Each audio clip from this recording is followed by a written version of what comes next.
শিক্ষা দপ্তরকে ঢুকতে দেওয়া হয় না। যাদবপুরে জানেন সিসিটিভি লাগাতে দেওয়া হয় না। যাদবপুরে এক শ্রেণীর টুকরে টুকরে গ্যাং, এক শ্রেণীর জিহাদি, যারা রাষ্ট্রবিরোধী, যারা 26শে জানুয়ারি 15ই আগস্ট পালন করে না, বন্দে মাতরম গাইতে দেয় না, তাদের পক্ষ নিয়ে যতই ওই মিডিয়ার গ্রুপ লিখুন না কেন, আমরা যাদবপুরের ভিতরে এবং বাইরে জাতীয়তাবাদকে প্রতিষ্ঠা করবই। এই সরকার ডক্টর শ্যামাপ্রসাদ মুখার্জি স্বপ্ন নিয়ে এসেছে, তার স্বপ্নকে পূরণ করার জন্য এসেছে। এখানে রাষ্ট্রবাদ, এখানে ভারতীয় সংস্কৃতি, এখানে সনাতন সংস্কৃতি, এখানে বন্দে মাতরম, এখানে তেরঙ্গা জাতীয় পতাকা, এখানে জনগণ মন অধিনায়ক, এখানে ঋষি বঙ্কিমচন্দ্র, এখানে নেতাজি সুভাষ চন্দ্র বসু, এখানে রবীন্দ্রনাথ ঠাকুর, এদিকে মা কালী কালীঘাটে, ওদিকে দক্ষিণেশ্বর মন্দির, ওদিকে বাবাধাম তারকেশ্বর ধাম। এর সঙ্গে কোন সমঝোতা আমরা করব না। 1,45,00,000 মা বোন দিদিকে টাকা দিয়েছি, জুনে 28 লক্ষ। কত তাড়াতাড়ি তালিকা ঠিক করা যায়নি। জুলাইতে 1,19,00,000, এ মাসে 1,45,00,000। এটাও কথা দিয়ে গেলাম, যারা এই সামান্য অল্প ভাতার উপরে নির্ভর করেন বা প্রকৃত পাওয়ার হকদার, আরো যদি 20-30 লক্ষ লাগে আমি সেটা দেওয়ার ব্যবস্থা করব। কিন্তু ধমক চমক দিয়ে, রিল বানিয়ে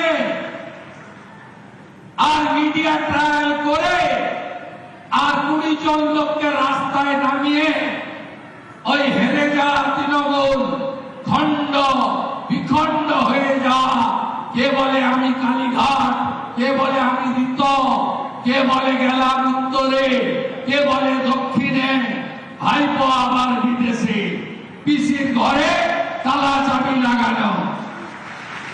আপনাদের এসব কোনো বুদ্ধি চলবে না। আর হঠাৎ করে জামানত জব্দ হওয়া পার্টি লালবাবুরা, তারা দিল্লির যন্তর মন্তর থেকে ডরিনা ক্রসিং আর যাদবপুরের ভিতরে ঢুকে যারা মোরা কান্না গাইছেন যাদবপুরকে রেখে, তাদেরও কোনো সুবিধা হবে না। শুধু দেখতে থাকুন। আমি অনেক কঠোর কঠিন লড়াইয়ের মধ্য দিয়ে এই জায়গায় এসেছি।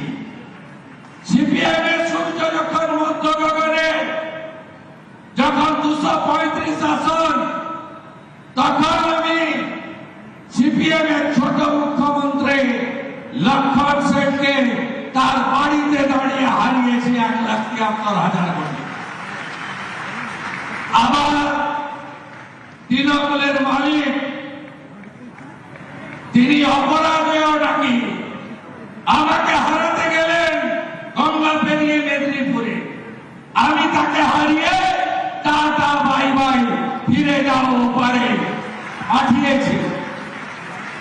21-এ চ্যালেঞ্জ করেছিল আমাকে যে তোকে হারাবো নন্দীগ্রামে, আর 26-এ আমি চ্যালেঞ্জ দিলাম আপনাকে হারাবো আপনার বাড়িতে দাঁড়িয়ে। 15,105 ভোটে আপনারা জিতিয়েছেন। ভবানীপুর হবে আদর্শ বিধানসভা। 1 লাখ গাছ লাগাচ্ছে, স্কুলগুলোকে স্মার্ট স্কুলে পরিণত করব, খেলার মাঠগুলোকে সাজাবো, পার্কগুলোকে সাজানোর কাজ শুরু করেছি এবং ভবানীপুরের প্রত্যেকটা বাড়িতে আবার একদিন আসবো আয়ুষ্মান ভারতের কার্ড দিতে। 5 লাখ টাকা পর্যন্ত চিকিৎসা ফ্রি। আর যারা আয়ুষ্মানের নিয়মে পড়বেন না, তাদের জন্য মুখ্যমন্ত্রী স্বাস্থ্য বীমার কার্ড দিয়ে যাব। শুধু পশ্চিমবঙ্গে নয়, ভারতের 38,000 হসপিটালে বিনা পয়সায় চিকিৎসা পাবেন। আমি আবার আসবো 28 তারিখ রাখি বন্ধন আমি পালন করতে আসবো ভবানীপুরে। আমি অর্থশালী লোকেদের বাড়িতে যাব না সেদিন। সেদিন আমি ভবানীপুরে পায়ে হেঁটে ঘুরেছি 8টা বার। এত বড় বড় বিল্ডিং, কোটিপতি, শিল্পপতি, বড় ব্যবসায়ী, বড় বড় মানুষরা থাকেন, অনেক অধ্যাপক ডাক্তার থাকেন, তারাও আশীর্বাদ দিয়েছেন। তো আলোর নিচে অন্ধকার 56টা এমন পাড়া আছে যারা কি গরিব, কি দুর্দশায় থাকে আমি নিজে দেখে গেছি।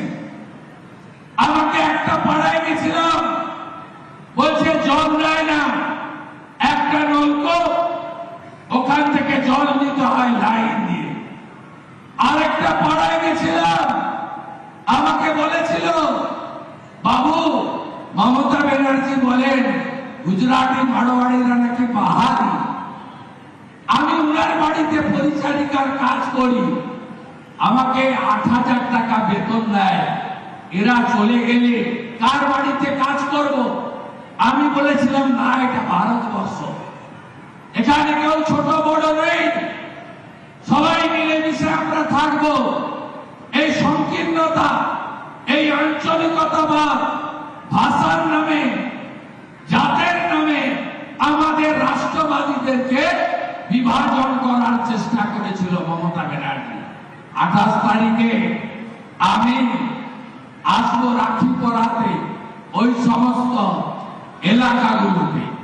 তাদের এলাকায় আমি রাখি বন্ধনের শোভাযাত্রা নিয়ে ভবানীপুরে আসবো।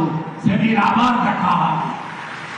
আপনারা তেরঙ্গা যাত্রা করেছেন, 4,000-এর বেশি ভবানীপুরের মানুষ ছিল, হর ঘর তেরঙ্গা করেছেন, আমি কৃতজ্ঞ।